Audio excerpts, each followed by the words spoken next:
On y va. Ok, donc j'aimerais essayer de finir les Birkot HaShachar cette semaine. On a passé assez de temps là-dessus. Mais comme j'ai dit à Dominique ce matin, je trouve personnellement, au moins le Modani et le Hachar Yatzar, je trouve que personnellement, je me trouve obligé de mieux faire la bracha et d'apprécier les paroles plus. Alors, encore, je vous invite à répéter, à revoir les paroles, au moins la traduction simple, et de savoir ce qu'on dit tous les matins parce que c'est important. Ok, donc on se trouve là, nous sommes rendus à la bracha de Roka Haaretz Alamayim. Baruch Ata Hashem, Elokeinu melech haolam, Roka Haaretz Alamayim. Roka veut dire spread, étendre. Haaretz Alamayim, la terre sur l'eau. La vérité, cette bracha m'a dérangé un petit peu. J'ai cherché une explication, j'ai trouvé une, mais je vous dis la vérité, elle n'était pas. On est on dit Mityashevet ala lev. C'était une explication qui disait que vraiment, lorsqu'on met un objet dans l'eau, l'objet est supposé couler, mais la terre ne se coule pas et elle reste à la surface. Ce qui m'a dérangé de ce pirouche-là, c'est qu'on sait que les choses, ça dépend de la densité. Si la densité est plus haute que l'eau, c'était un pirouche qui ne m'a pas beaucoup plu. Alors j'ai regardé un petit peu plus. J'ai trouvé une explication qui expliquait c'est quoi Roka Haaretz Alamayim. La Gemara a dit lorsqu'on se lève le matin, et je mets mes pieds sur le plancher, je ressens le plancher. Ah, il y a une hana, il y a un bénéfice, et je dis Baruch Ata Hashem Roka Haaretz Alamayim. L'explication qu'il donne, c'est qu'il faut comprendre c'est quoi la structure avec laquelle Hachem créa le monde. D'abord, le Parashat Bereshit nous dit que l'eau a couvert toute la terre. Ensuite, Hachem, il ordonne, il dit Yikavu Hamayim, il a placé l'eau d'une part ici, d'une autre part ici, et la terre, elle s'est dévoilée. En d'autres mots, ce qu'il faut comprendre, c'est que le simple fait qu'il y a de la terre, c'est pas du teva, c'est pas de la nature. Hachem, il est toujours en train de maintenir ce miracle qu'il a fait dans Shisha Yemei Bereshit. Il y avait l'eau qui a tout recouvert. Il a repoussé l'eau vers la droite et repoussé l'eau vers la gauche. Il a dit l'eau reste ici et reste là et la terre va se dévoiler. C'est quoi la preuve? Encore, il faut savoir si c'est vrai scientifiquement, mais ce Péroucha, il disait si on creuse un trou dans le sable, qu'est-ce qui se passe immédiatement? L'eau va rentrer. En d'autres mots, la nature de l'eau, c'est de remplir le continu, le vide. C'est ça la nature de l'eau. En d'autres mots, si c'est vrai, pourquoi est-ce que l'eau ne se continue pas sur la terre? Et c'est parce que Hachem, il maintient ce miracle-là. La vérité, je n'ai pas travaillé cette bracha assez. Je sais que ce n'est pas une pirouche satisfaisant à 100%, mais on va aller avec ça pour maintenant. Mais c'est juste pour te donner dans le contexte de la Terre, quand tu regardes la Terre elle est constituée majoritairement d'eau. Et tu aurais pu croire que les continents auraient été, d'après la logique, renversés par l'eau, avec les générations. Exact, oui. Mais ce qui se passe, c'est que les continents se maintiennent. Ce qui est extraordinaire. Et quand en vérité, on devrait soit disparaître sous l'eau. Exact. D'après ce que j'ai compris, c'est comme s'ils disent pendant Kriyat Souf, là c'était un miracle. Waouh, l'eau elle se tient debout à droite, l'eau se tient debout à gauche, incroyable. Mais il nous dit mais c'est exactement ce qui se passe tout le temps. C'est le fait qu'il y a une terre, il y a de l'eau à droite et de l'eau à gauche. Et la nature de l'eau, c'est de vaincre et de venir et de tout couvrir. Comment est-ce que l'eau elle reste à droite, elle reste à gauche? Parce qu'il y a un miracle constant, un miracle qu'Hachem fait en sorte que l'eau elle reste dans sa place. Et tu vois les dégâts qui arrivent quand il y a un tsunami. Ouais, exactement. Tu vois la force de l'eau. Exactement. L'eau, c'est quelque chose de tellement puissant. Il n'y a rien de plus. I don't think there's anything. Tu vois que quand il y a un tsunami ou quand il y a un autre tsunami, comment les gens ils commencent à avoir peur et à paniquer. Et comment l'eau, elle absorbe. La terre, elle fait des dégâts incroyables. Et tu sais, c'est quoi l'ennemi numéro 1 d'une maison? C'est l'eau. C'est l'eau. Et l'eau, elle passe à travers tout. Et il y avait un rabbin qui avait dit aussi les vagues. Quand il y a une vague qui vient sur la plage, ce qu'elle veut faire la vague, c'est elle veut englober la terre. Oh, j'ai entendu ça. Hein? Et, apparemment, c'est ça ce qu'elle veut. Mais là, Ouais. Hachem la repousse. Et elle veut Ouais, c'est englober une la expression terre. de la Torah. Ça revient au Inyan. La nature de l'eau, c'est de J'ai lu vaincre. ça, j'avais lu ça à un moment donné, ça me dit waouh, c'est ça ce qu'elle veut. Ok, donc là on va passer à la prochaine bracha. Baruch Ata Hashem, Elokeinu melech haolam, Hamechin mitzad egaver. Hamechin mitzad egaver veut dire qui prépare les pas, the footstep, les pas de l'homme. Rav Jonathan Sachs, lui traduit Hamechin qui affirme, mais ça c'est un autre pirouche. Moi je vais avec le Pashut Pshat, Hamechin mitzad egaver. Alors j'ai une question pour vous, c'est qui le plus grand mathématicien de l'histoire? Einstein. Poincaré. Ok. Le plus grand mathématicien de l'histoire. Newton, non? Newton. En Newton, Einstein et Poincaré. Moi, je dis que le plus grand mathématicien du monde, sans doute, c'est Maurice Amar. Maurice Amar. Maurice Amar, ce matin, vous êtes descendu les escaliers, right? Est-ce que vous savez c'est quel calcul mathématique descendre un escalier? Il faut la proprioception, il faut fléchir les muscles du pied, des jambes, le dos, il faut mettre un calcul tellement précis pour lever le pied sans lever le pied d'arrière, parce que si je lève les deux pieds en même temps, je tends, et rabaisser le pied, mais rien qu'avant que le pied touche le plancher, le deuxième il doit déjà commencer, les fléchisseurs du pied, Quel calcul mathématique? Et il nous dit, tu te lèves le matin, tu marches, on n'a même pas considéré, on considère même pas c'est quoi le processus et le calcul mathématique de la démarche. Marcher, monter des escaliers. Tu sais quoi? Lever le pied, on pense même pas. On pense même pas c'est quoi monter des escaliers. Tu t'en rends compte quand tu as un accident. Exactement. Quand tu n'arrives plus à le faire, tu te rends compte à quel point c'est difficile de le faire. C'est quoi la proprioception? On a des cellules qui envoient des messages au cerveau et à la tête. Il faut lever exactement au millimètre près. C'est une mathématique de folie. Et on fait ça sans même réaliser. Moi, je dors en bas. Je me lève le matin, je suis comme ça, tout égourdi. Mais j'arrive, je sais pas comment, j'arrive à la toilette en haut sans problème. Il y a 12-13 escaliers. Comment je fais ça? Aucune idée. Qu'Hachem prépare la démarche. Hachem fait en sorte que la démarche go smoothly. Et comme Hachem a dit, et quand ça marche pas, c'est là qu'on réalise que c'est... C'est intéressant que tu dis qu'il y a 12, 13, est-ce que tu les as comptés? Non, j'ai approximativement. Il y en a 12. Il y en a 12. Ok? C'est un Mechim Mitzah les Gaver. Plus le collège. Ensuite, la prochaine, Baruch Ata Hashem. Celle-là est très intéressante, la vérité.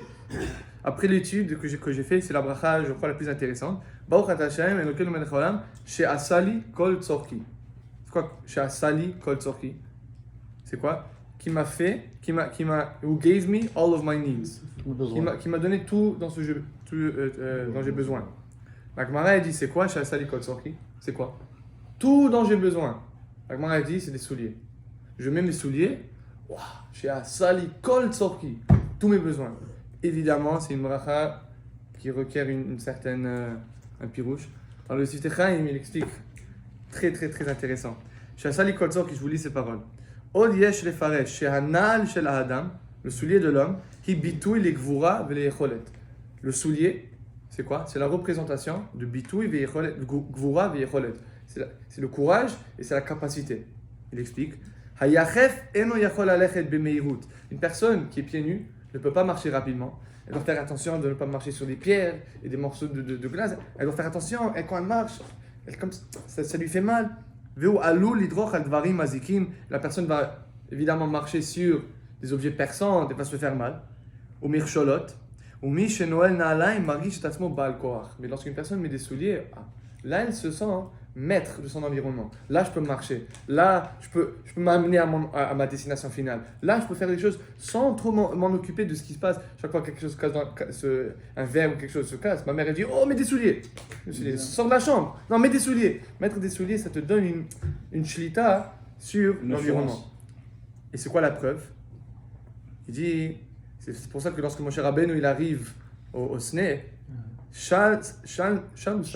Shal na'alecha me'al raglecha, enlève tes souliers. Hachem il dit à Moshe, tu es en ma présence, je suis le Baal HaYecholet, je suis le Baal HaGvura, enlève tes souliers. Parce que tes souliers te donnent une certaine shlita, une certaine dominance sur ton environnement. Enlève-les tout de suite, parce que c'est moi le dominant ici, c'est moi le roi de la scène, enlève les souliers. Et une autre preuve, Vechen bevet hamikdash, al-chouye chefim. Bet hamikdash, tu rentres au Bet hamikdash, tu enlèves tes souliers, et tu rentres au Bet hamikdash sans souliers. Pourquoi? Encore, lorsque je suis dans le Bet hamikdash, c'est qui le roi? C'est qui le Baal Habayit? C'est Hachem. Et quand j'ai mes souliers, je me sens Baal Habayit. Yom Kippour, on ne fait pas cette beracha. Ah, Yom Kippour, on ne fait pas cette beracha. On fait cette bracha aussi à Tisha B'Av. Tisha B'Av. Je crois que le Ce qu'on Ben pense- Ishraï, On il fait pas dit- Tisha Et B'Av. juste, je pense juste qu'il pour, parce qu'on n'est pas. comme le Ben Ishraï il rapporte, il dit Marcoquet, I think he says, we do say it. Minhag du Maroc, je pense que. Tu veux pas dire Pas- Très intéressant. Mais de toute manière, ça revient au même. Both those days, il y a une affirmation de la Shlita et de la Gvura d'Hachem. Mais la vérité, la question que moi j'aurais, pourquoi est-ce que nous, Ouais, quand on rentre dans le Beth Amikdash, oui, ou quand on rentre dans ta Beth Knesset, on ne devrait pas enlever les chaussures. Quand on exactement. rentre à la maison, c'est qui le brel? Quand il rentre à la maison, il rentre avec ses chaussures. Nous, on a appris quand tu rentres à la maison, tu enlèves tes chaussures. Pourquoi? Pas parce que c'est juste propre, mais parce qu'il y a un respect vis-à-vis de la maison. Non, Quand tu rentres ici et tu rentres avec tes bottes et tu rentres avec tes chaussures, pourquoi il n'y a pas ce même rapport avec le Alors, ciel? Alors, je vais vous donner un enseignement de mon maître par rapport à ça. De ce que je me rappelle, parce que moi, je n'ai pas tout le détail. Pourquoi tu mets tes chaussures quand tu vas dehors? Pourquoi tu les mets pas? Pourquoi tu mets tes chaussures quand tu vas dehors et pourquoi tu les mets pas quand tu es au Beth Amikdash ou en présence d'Hachem? Parce que la terre, elle a été maudite. Donc quand moi je marche pieds nus sur la terre ou je fais une prière pieds nus, je suis en train de me connecter à la Touma. Donc ma prière, elle va peut-être pas au bon endroit. Ok? Donc tu mets des chaussures et d'ailleurs il te dit même chaussures. Dans la Gematria, c'est 50. Il dit tu es sur les 50 niveaux d'impureté. Ok?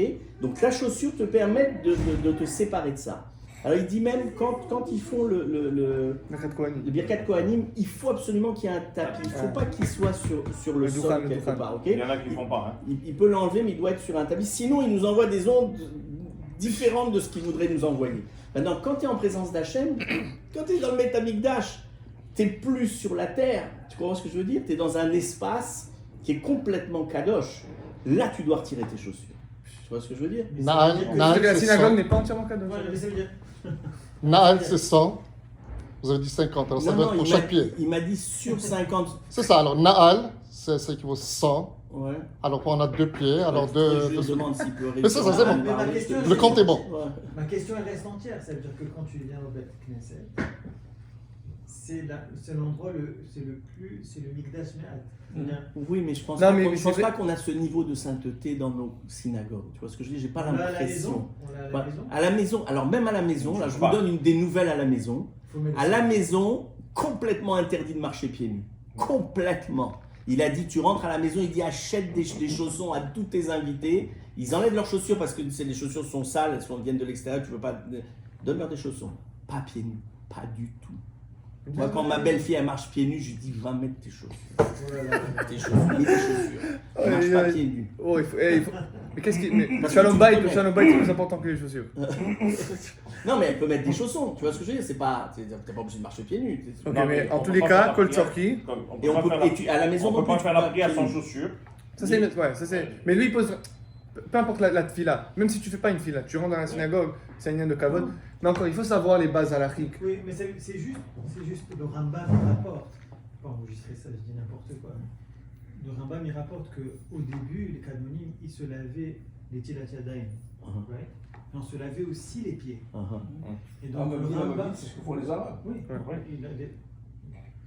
il se lave, il y a une certaine façon, non, il y a une certaine façon dans laquelle il se lave. Le Rambam il dit pour ne pas ressembler à la logique des musulmans, on ne le fait plus. C'est ça. Mais la question c'est, eux quand ils rentrent à l'intérieur de leur makom, ils enlèvent leurs chaussures.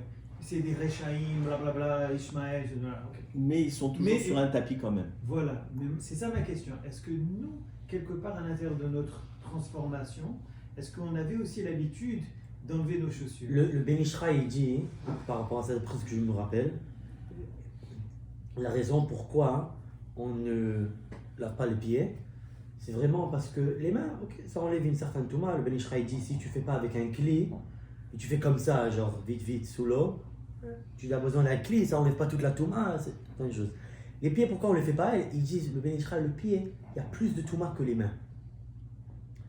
Le problème, c'est qu'il a dit l'eau, la touma des mains, tu peux enlever avec l'eau, plus ou moins. Mais la touma des pieds, tu ne peux pas enlever avec l'eau. Ça, c'est seulement avec le Beit HaMikdash, la paradouma, tout ce qu'on... On n'a pas les capacités d'enlever la touma des pieds. Donc même si tu mets l'eau, même si elle enlève un peu, ça va se salir encore parce que tu vas toujours avec, sur des souliers. Donc, il dit, on le fait pas parce que tu peux pas, ça sert à rien. Ça.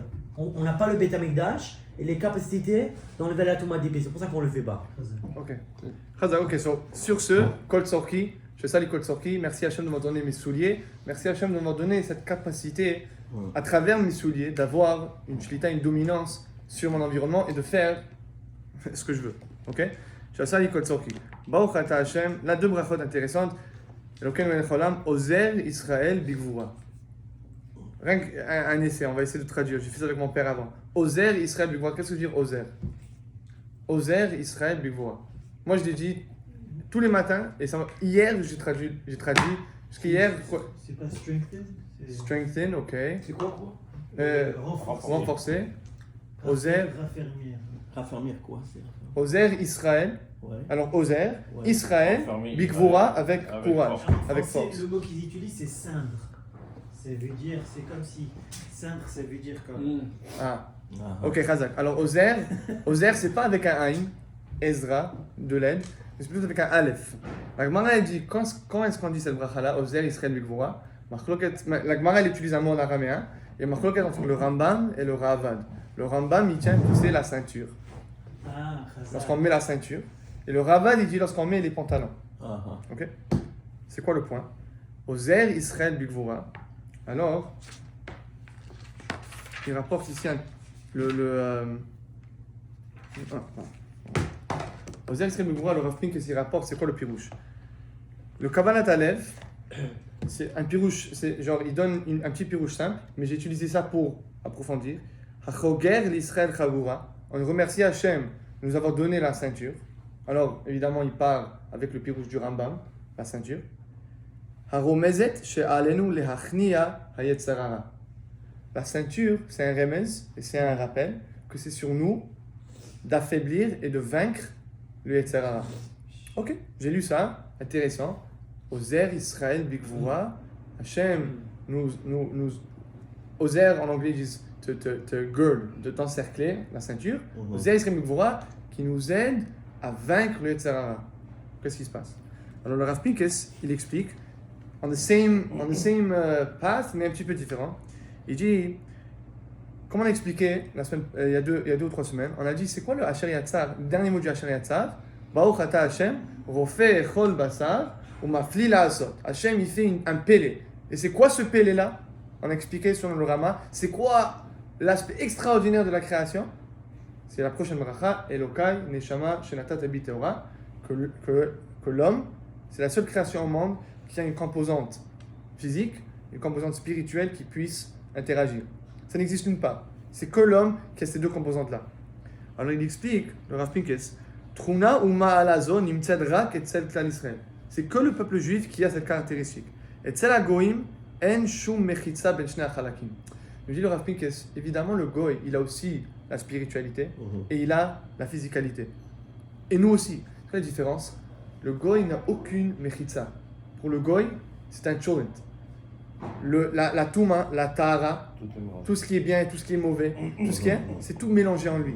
Mais nous, Hachem nous donne une capacité qui est quoi? C'est la capacité de la mechitza.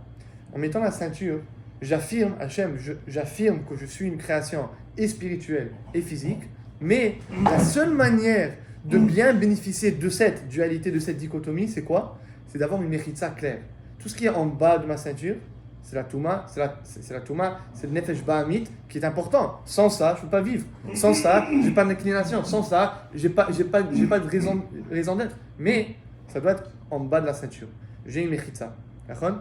Pardon, c'est une des raisons pour laquelle les Chabad la mettent à cette chose. Exactement. Alors nous d'ailleurs, les poskim Sfaradim ils disent, c'est l'élastique de la culotte. L'élastique de la culotte, elle fait exactement ça. Pourquoi? Et regardez, il utilise non, il ne rapporte pas ça, mais moi je vous dis ce qu'il y a. La Gemara, Mishnah dans Brachot, elle rapporte si une personne elle peut dire Kriyat Shema au mikvé. Si une personne peut dire Kriyat Shema dans le mikvé. Zman Kriyat Shema est arrivé, il est dans le mikvé, est-ce qu'il peut dire Kriyat Shema? Et si je n'ai pas le temps, la Gemara elle conclut qu'il ne peut que dire Kriyat Shema si l'eau elle est opaque. Si l'eau elle est claire, il ne peut pas. Si l'eau elle est opaque, il peut. Pourquoi? Chez l'eau iré ha'erva et alev. Il y a le cœur, il y a la herva, et au moins si l'eau elle est opaque, Tu ne vois pas. une différence. Ma pirouche. Le pirouche, c'est lorsque j'arrive au mikvé. Oui, c'est une action spirituelle, mais sauf ça, c'est mon gouffre. Je mets le corps dans l'eau. Ça, c'est quelque chose de physique. Mais, chrétiennement, c'est entièrement spirituel. Et pour faire ça, ce que je dois dire, c'est je sais que j'ai la herva, je sais que j'ai le nefesh bamid, mais là, c'est une péola, c'est une action du spirituel. Et pour faire ça, il faut un refresh. Il faut cette mechitza-là. Ozer Israël Bigvora, merci Hachem, que tu nous as donné la capacité d'avoir cette mechitza-là. Et de réaliser que sans cette mechitza, je suis un goy. Sans cette La mechitza, ceinture de ton pantalon, ça fait l'affaire. ouais, 100%. Ah ouais. Les Chabad, je pense que c'est encore, ça c'est une halakha, j'ai aucune idée. J'ai Mais... eu l'occasion de voir, dans ton jeune âge peut-être, je ne suis pas sûr connu, les Rabbanim, les grands Rabbanim chez nous, vous avez une grande ceinture assez large. Même que vous, hein, Ouais. Ouais. Ça c'est une question avec halakha, quelle ceinture est mieux. Ouais, mais c'est sûr que une avec halakha, ouais, mais ça il faut poser un rabbin, c'est quoi le même. D'après ce que j'ai compris, la ceinture ou même l'élastique ça passe. Mais c'est le fait, c'est le simple fait de savoir qu'il y a cette mechitza là et qu'on remercie Hachem. Que sans cette mechitza, le goy aussi il a un effet. Le goy aussi il est spirituel. D'ailleurs il y a des goyim très spirituels, mais c'est un mélange. Ils n'ont pas de mechitza. C'est un chôme, comme on dit. Et tu as vu comment avec la ceinture, tu as les deux dimensions. Tu as une dimension qui est au-dessus de la ceinture, qui est que spirituelle. Toute la dimension qui est de Touma, ça en dessous. C'est-à-dire que tu as besoin de ces lignes, ces démarcations. Et la bracha, elle te rappelle de Vous ces allez se démarcations. voilà. C'est mais ça. Merci. Tu peux te servir et inviter tes collègues à se servir aussi, il y a tout un bac ici. Merci. D'où ça vient? Mais non, c'est pas halavi. En tout cas, c'est ce qu'ils nous ont dit, c'est pas halal. C'est pas halavi, voilà. Faut espérer. Ok. Merci beaucoup, tu es gentil. Ah, ça va, ok. On passe à la prochaine bracha. Baruch ata Hashem Elokeinu melech haolam, Oter Israël betifara. Oter Israël betifara. Avant d'expliquer. Alors j'ai posé une fois une question au rabbin Lobar. Je lui ai dit, je comprends pas pourquoi est-ce qu'il faut envoyer les costumes qui ne sont pas faits, il n'y a pas de crachage de chadnez. On dirait les costumes polyester en plastique. Pourquoi est-ce qu'il faut les envoyer au chadnez? Il y en a qui disent qu'il ne faut pas, mais l'achmir, on les envoie. Et je lui ai posé pourquoi est-ce qu'il faut les envoyer. Si le costume est fait de laine, alors il y a déjà un crachage, ok, j'envoie pour faire vérifier. Mais le costume il est fait de polyester, pourquoi est-ce qu'il y a un crachage? Rabbi Lobar il m'a dit, tu n'as rien compris. Un juif, il vérifie ses habits. Un juif, il vérifie son costume pour chadnez. Pourquoi? Nous sommes différents, c'est ça. On vérifie nos habits. Ok, j'ai entendu ça, j'ai dit ok, we're different. Mais là, j'ai vu quelque chose d'intéressant dans les Pirushim. Ils me disent, Oter Israël Betifara, c'est quoi? Oter Israël Betifara, who crowns, who coronates, couronne le peuple juif Betifara avec une couronne. La Gemara elle dit c'est quoi? Qui parish soudra al reshe. Lorsqu'une personne se couvre la tête le matin, parce que tu mets le soudar, avant il mettait genre un foulard, pour nous j'assume que c'est la kippa, lorsqu'il mettait ce foulard là, Baruch Ata Hashem, comme le Koran, Ter Israël Betifara, et il mettait le soudar. Ils expliquent, alors on fait une bracha sur le soudar, ils expliquent très simplement c'est quoi. Au Ter Israël Betifara, c'est quoi le soudar? Très simplement, Shulchan Aruch le rapport, lorsque je me couvre la tête, c'est une reconnaissance de la Hirat Shamayim. Je reconnais qu'Hachem est au-dessus de moi et je mets le soudar sur ma tête. Aujourd'hui, c'est la kippa. Même chose, même kippa. Et j'ai la kippa sur ma tête et ça me rappelle de la Hirat Shamayim. Alors là, j'ai compris ce que Rabbi Lobar m'a dit. Ces deux dernières brachot, c'est les seules où on mentionne le mot Israël. Ensuite, on arrive à ces deux brachot. Ozer Israël Bigvora. Oter Israël Betifara, c'est les seuls deux où on rapporte le peuple d'Israël. Pourquoi? Parce qu'on affirme, quand ça vient aux habits, le peuple d'Israël est différent. Je me couvre pas la tête à cause de la neige. Je me couvre pas la tête à cause du froid. Je me couvre la tête, pourquoi? Pour la Hirat Shamayim. Et je mets pas une ceinture parce que mes pantalons ils tombent. Je mets pas une ceinture pour bien m'habiller. Je mets une ceinture pour la mechitza entre le haut et le bas. Le peuple d'Israël, lorsqu'on s'habille, chaque action qu'on fait, elle va être dictée, elle va être décidée, elle va être comment dire, it's gonna be molded, it's gonna be façonnée par le judaïsme et par le Retzon Hashem. Donc, pourquoi est-ce qu'on dit Israël dans ces deux cas-là? Parce que ces deux brachot, ils parlent des habits. du Soudar et de la Mechitza. Et le peuple juif, ils ont une Mechitza pour séparer, et ils ont le Soudar, pas pour se protéger de la neige, ils rapportent l'homme ipnei Sheleg, l'homme ipnei Kor. C'est pas pour ça qu'on le met, pourquoi? Pour avoir l'Eirat Shamayim et pour reconnaître qu'Hachem est en dessous de nous. Ok? Ça c'est bien, on va terminer rapidement. Par contre, Hachem, ces trois, on va les passer one shot. Shelo Asani Goy. Merci Hachem de ne me pas avoir créé Goy. Ah, ça c'est plein de choses qu'on peut dire. Ouais. Baruch Hachem, Elokeinu Mecholam, Shelo Asani Aved, qui ne m'a pas créé un esclave. Baruch Hachem, Elokeinu Mecholam, Shelo Asani Isha. Merci Hachem de ne pas avoir créé une femme. Là, c'est le. Là, il faut ask your local Orthodox rabbi, comme ils disent. Mais j'ai vu intéressant, il pose pourquoi est-ce que ces brachot-là ont été dites au négatif? Shelo Asani Goy, Shelo Asani Eved, Shelo Asani Isha. La bracha, elle aurait pu être dite au positif, chez Asani Israël, chez Asani Ben Chorim, chez Asani Ish. Pourquoi est-ce qu'on dit au négatif? C'est quoi ce lachon-là? Shelo Asani Isha, Shelo Asani Eved. Ok, Isha, encore, c'est femme, Eved, c'est esclave, et Goy, c'est. Alors, il y a une Gemara intéressante, très intéressante. Moi, je dis peut-être pour pas qu'on veuille devenir un goy, pour pas qu'on veuille devenir une femme, pour Ok, pas mais qu'on là, veuille devenir un esclave. Je suis d'accord, mais là, la bracha, elle est claire. Chez Lo Asani Goy. Non, De ne pas avoir fait. C'est pour ne pas qu'on veuille devenir. C'est pas juste de dire ouais, merci de m'avoir fait un homme. Mais si c'est le cas, si ça aurait été le cas, il faut faire une tfila, pas une bracha. Une bracha, c'est un remerciement. Ça, c'est des birkot à Sheva, birkot à Oda. Oh, mais si tu fais C'est un remerciement. Si tu fais un remerciement qu'à un moment donné tu l'intègres, donc tu es content de ta situation, tu comprends ce que je veux dire? On peut être content, mais ça ne constitue pas nécessairement une tfila. Ok. Je sais pas. Ok. Ça crie, ouais. Ok, alors, écoutez cette Gemara là. Tanoura Banan, il y a une Gemara. Maseret Ouvin 13b. Shte Shanim ou Merza. 2 ans et demi, Nechlikou Bet Shammai et Bet Hillel. Bet Shammai et Bet Hillel, ils avaient une machloket. Halal ou Omrim, Noach lo le Adam shelo nivra, yoter mishenivra. Une des écoles de pensée Bet Shammai et Bet Hillel, une ils disent Noach lo le Adam shelo nivra, yoter mishenivra. Ça aurait été mieux de ne pas être créé. Et halal ou omrim Noach lo le Adam shenivra, yoter mishenivra. Et l'autre elle dit Noach lo le Adam, non, c'est mieux d'être créé. Nigmum vegamru, ils ont fait la marcoquette, ils ont fait le pilpoul. Ok, Georges et Philippe Cachel, et ils ont conclu Noach lo le Adam shelo nivra, yoter mishenivra. Conclusion, ça aurait été mieux de ne pas être créé. C'est la conclusion.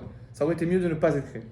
Mais Arshav Shenivra, une fois que tu as été créé, et Pashpesh Bemaasav, une fois que tu es là, occupe-toi de tes affaires, assure-toi de bien faire les choses, mais. Parfait. Alors le pirouge de là, c'est quoi? Oui. Le pirouge, c'est quoi? Ça aurait été mieux de ne pas être créé.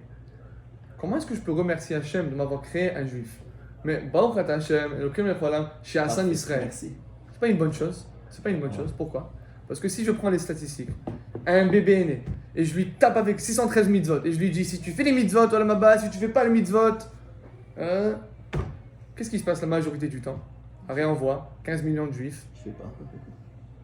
La majorité du temps, dans un workout, la majorité du temps, les gens ne suivent pas la Torah et la mitzvot. Donc, c'est pas idéal d'être créé. La vérité, ça aurait été mieux de rester en haut. La Neshama, elle aurait préféré de rester là-bas. Pourquoi? Elle ne veut pas prendre la chance. Je suis déjà là-bas. Je suis près d'Hachem. Qu'est-ce que je vais faire? Je vais descendre en bas pour peut-être avoir la chance de remonter. Et non seulement ça, mes chances de remonter sont tellement plus faibles que mes chances de me retrouver au Gehinam. Je reste en haut. Alors pour ça, on ne peut pas dire Baruch Ata Hashem chez Hassan Israël. Parce que la réalité, c'est ça aurait été mieux de rester en haut. C'est pas idéal d'avoir 613 mitzvot parce que la majorité des gens ne vont pas les bien pratiquer, ils ne vont pas étudier toute la Torah, ils ne vont pas faire toutes les mitzvot, ils vont parler du Lashon Hara, alors ça aurait été mieux de ne pas être créé. Alors ce qu'on fait, c'est qu'on dit Hachem, je te remercie de m'avoir créé juif. Comment? Au négatif. Lorsque je l'ai dit au négatif, ce que je fais, c'est que je remercie Hachem indirectement. Je ne peux pas dire directement Hachem, merci de m'avoir créé un homme. La femme a moins de mitzvot de moi, donc merci de m'avoir créé un homme. Mais l'homme, il a beaucoup plus de chances de se planter. Et il va probablement se planter. Merci Hachem de m'avoir donné une plus grande chance de me planter. C'est pas une bracha ça. Alors merci Hachem de ne m'avoir pas avoir créé une femme. En disant ça, c'est une bracha au négatif. Et sur ce, avec la bracha négative, je peux affirmer mon appréciation pour ma création. Et regardez comment il explique ça. Des tiknu lomar shlosh brachot elu bederech shlila. On a été métaken de dire ces brachot là bederech shlila. Au négatif. Pourquoi? Mais l'autiknu au positif. Pourquoi? כי יותר טוב לאדם, היינו לנפש המשכלת, שלו להישאר במציאות הרוחנית, כבראשונה. Ça aurait été mieux de rester avec Hachem, sous sa forme spirituelle, כבראשונה. משנברא בגוף, משום שזה שלקחה הקדוש ברוך הוא ממקור הקדושה, והכניסה בגוף האדם. Hachem, c'est comme s'il a volé la neshama, il a mis dans un corps humain, כדי שתוסיף שלמות על השלמותה בעולם הזה, עולם המעשה. כשתבחר בטוב ותלך בדרכי הקדוש ברוך הוא לשמור מצוותיו וחוקותיו ותורותיו, טוב לו. Si la neshama et le gouffre ils choisissent de faire la Torah, la mitzvot, c'est bien. Mais sinon, אבל כיוון שנוטה האדם אחר כל התאוות ועושה רע, mais le fait que l'homme va toujours suivre ses théavot et l'homme va toujours faire le mal, donc la neshama se dit, mais ça vaut pas la peine. Je vais venir, I'm going to be worse off than I was before. Ça vaut pas la peine. J'aurais préféré rester en haut. C'est comme un double or nothing. You come down, you can double up. Tu peux te retrouver au Gan Eden, mais si ça marche pas, tu te plantes encore 2 fois plus pire. Alors pour ça, on ne peut pas remercier Hachem directement. On dit Hachem, merci indirectement. Merci que je suis là, mais pas merci directement, indirectement. Hein? Farfetch. Farfetch? Non, It's good? Ah non. Et je vous termine. Ve'im ken tov hayalo shehaya nishar hanefesh b'mitziuto haruchani. Ça aurait été mieux que le nefesh il reste en haut. Ve'lachen lo yitzdak levarer bracha ela bederech iyuv. Alors ce n'est pas logique de faire cette bracha là comme les autres. Merci Hachem d'avoir créé juif. Non, c'est pas idéal. Merci Hachem de ne nous pas avoir créé goy. De ne pas avoir créé Eved. Mais ça suit la chita de Shammai. Ouais, mais la Gemara conclut. Nigmu venimnu. La conclusion de la Gemara c'est Yoter Tov Shelo Nivra. Ok, on a presque fini. Parce que je voulais rien terminer les brachot de cette semaine parce qu'on a passé longtemps là-dessus. C'est l'équivalent dans le monde matériel des gens qui vont travailler pour quelqu'un ou des gens qui vont faire des affaires. Celui qui va faire des affaires, il va risquer son argent, il peut se casser la figure et tomber à zéro, ou il peut exploser, ou il peut... Mais... Le problème, c'est pas les chances ne sont pas les mêmes. Au judaïsme, les chances de se planter sont beaucoup plus importantes ça veut dire que les chances de ça veut dire qu'un ange qui a décidé de rester en haut, c'est comme s'il dit à Hachem, je veux pas faire d'affaires. Ouais. Je suis à ce niveau-là, garde-moi là, je ferai des choses pour toi, mais je veux pas faire d'affaires. C'est l'équivalent dans ce monde, dans le monde matériel, dans la partie matière. Tu vois ce que je veux dire? De dire, voilà, je vais prendre des risques et je vais essayer d'exploser au niveau matériel. Ok, on va s'arrêter ici. هذا كبار.